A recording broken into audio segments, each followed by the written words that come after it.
Namaste everyone.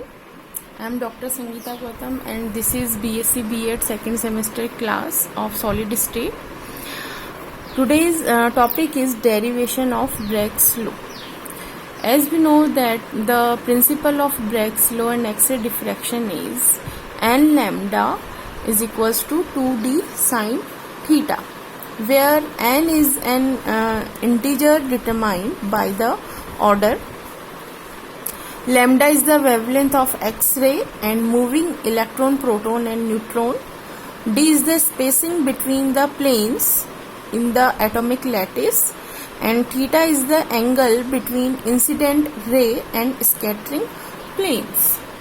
Bragg's diffraction occurs when electromagnetic radiation or subatomic particles waves with wavelength comparable to atomic spacing are incident upon a crystalline sample, scattered by the atoms in the system and undergo constructive interference in accordance to Bragg's law.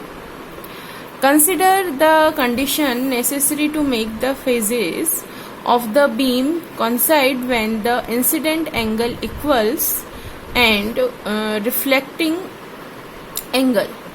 The ray of the incident beam are always in phase and parallel up to the point at which the top beam strikes the top layer at the atom Z.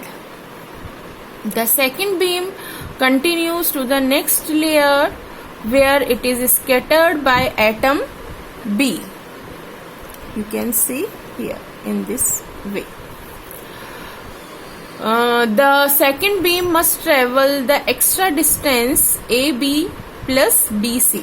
If the two beams are to continue traveling adjacent and parallel, this extra distance must be an integer multiple of the wavelength for the phases of the two beams to the same. So the equation will be n lambda is equals to AB plus BC to n lambda. I write here n lambda is equals to AB plus BC to n lambda will be equal to AB plus BC. So, recognizing D as the hypotenuse of the right triangle ABZ, we can use trigonometry to relate D to the distance AB plus BC. The distance AB is opposite, so AB is equals to D sine theta 3 AB will be equal to D sine theta, because AB is equals to BC, AB is equals to BC.